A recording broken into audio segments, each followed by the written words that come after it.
I think the overall plan for today is going to be neating things up. Like, this A-pillar is pretty good. Good gap down here, and pretty level across here.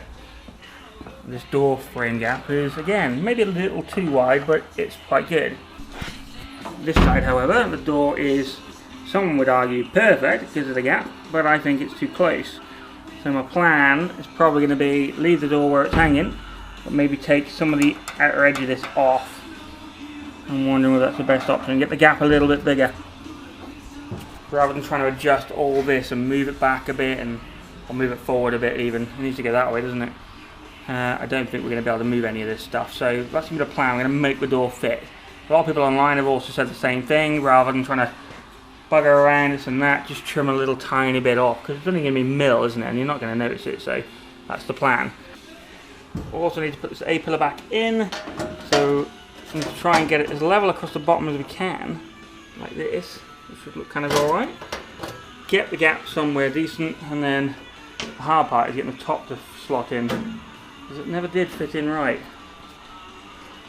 Because this angle's quite good down here. Maybe this is a little bit too thick actually on this inner edge, so you need to trim some of this off on this edge, on this inside here, and get that to fit in there.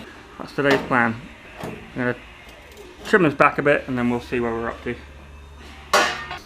Alright, this is where we're up to. We got this thing back on. Again, I've not neatened it up, but not the worst welding you've ever seen in your life. It's not the best either, all granted.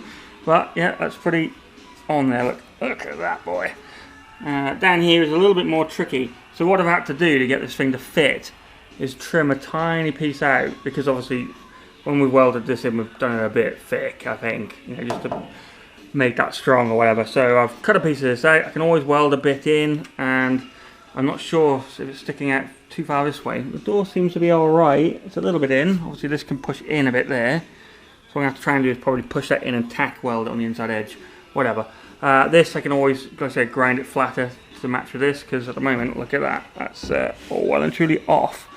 So it's hard to say whether it's because we've pushed this forward, it's kind of come out a little bit, as you can imagine, or not. But I'm going to worry about that once I put the front end on and see how far off it is. If it's way off, we can always trim this back a bit or take it back off, etc, etc.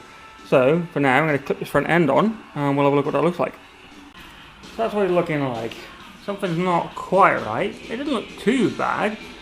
I would say this side looks slightly higher than that. Yeah, got the idea. So with the actual A-pillars themselves, this side is a little bit off, so it does need to go up a little bit higher, which kind of makes sense, I think, because that other side looks slightly higher. Either that or the whole A-pillar needed to come down a teeny bit.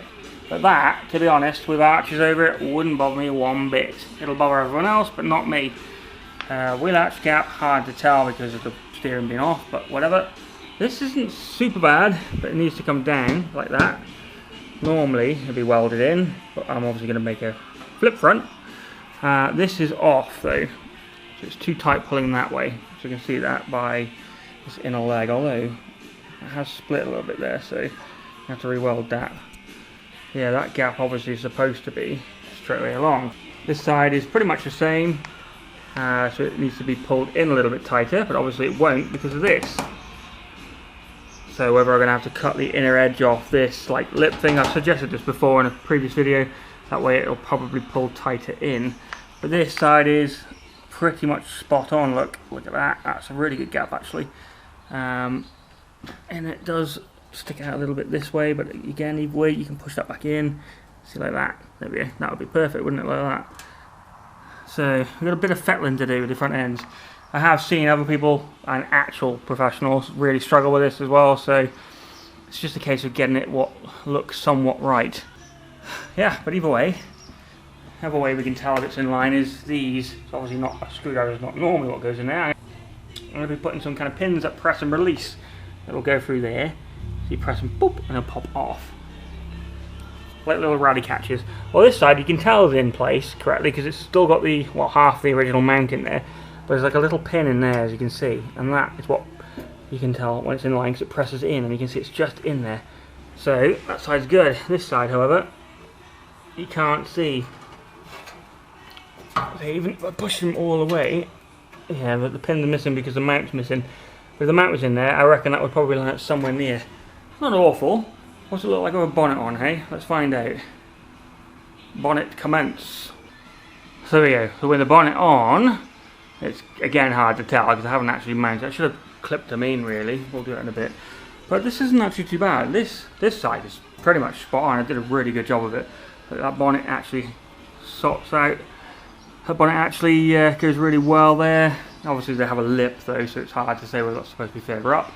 And this side just a little bit out, so it just needs to come like that actually. So maybe it is just the bonnet alignment. What isn't good, however, is the panel gaps on either side. So like I said, these need to definitely pull in on both sides. Look at the gap. This one not quite so bad. Almost put up with that. This side way off. Problem is, you can't really push them in because of the what do you call it? So maybe these, because they were pattern parts or whatever, stick out a little bit too much this way around. So I've got an option of either bashing that in a little bit on this inner edge, or as I'm thinking, cut this inner edge off because they kind of like round out like that. So if I cut this off nice and neat, like flat there, that's going to give me room to push in that side, and if I do the same on the other side, these two wings should push in tighter that way. Whether they'll close this gap, I doubt, but you get the idea. But it is starting to look like a Mini again. Not so bad, not perfect. The other thing I've noticed, this side again, because I did such a good job of it, that's nice and round and curved, as you can see. Perfect.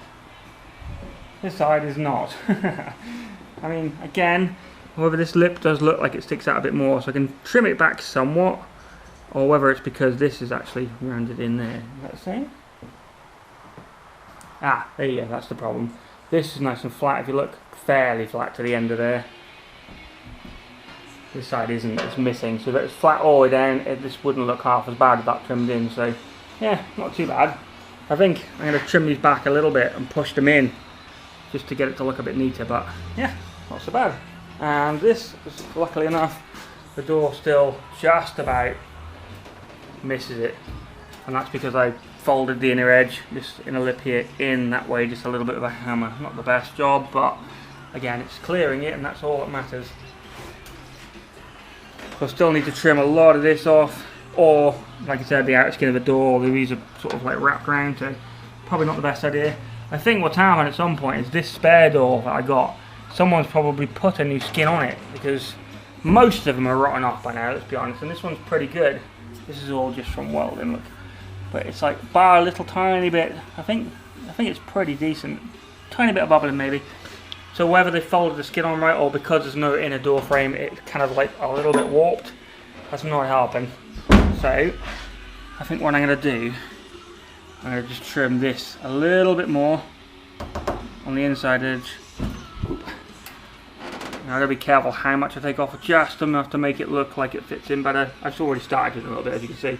Just keep trimming it until this has a better gap. It'll never look the same as the other side, but again, I'm not a perfectionist, so I don't really mind. But you get the idea. And then we got all worry about all this crap. But this, I'm not going to worry too much with yet, until I was on the subframe, then I might be able to do a better job with it. I was just seeing whether I could make the rough shape, and I kind of did. This just needs grinding to live in hell and back, and re-welding properly. Then it's a case of get it still on properly. Alright, so other than that, we've done a bit of a skim of filler on here, and a little bit on here to try and get that shape right, which, to be honest, is not looking too bad. It's not dried yet, but you know, you get the idea. This is still going to need a fair chunk of work. Like I said, inside the boot still needs welding, all the corners and all that kind of stuff, and all this kind of stuff down here still needs welding or probably just replacing, but you get the idea. Got a boot that kind of works, you know, like obviously that's going to have rubbers on it, it's going to push it out, and it'll be not too bad. It's never going to be perfect, this car, let's be honest, but still, you get the idea. Obviously we need a battery box to go back in there. This is the last thing I'm going to do today, weld that back as best I can. Obviously there's a big gap, so we'll just have to see how well it'll go, try and bend it a bit and stuff. This is how thin minis are, look how easy that is to bend. Yeah, so I'm going to try and flatten it a bit and whatever. See if I can do something with that to make it better. Other than that, it's looking good. I'm pretty happy with that progress. Anyway, next job's sort that arm out, get that steering to work properly, and then it's just more body work probably, but I might try and see if we can get that thing to just chug over, even start for a second. That'll be an interesting video. So next time round, we're going to make that thing run. like and subscribe. I shall see you next time.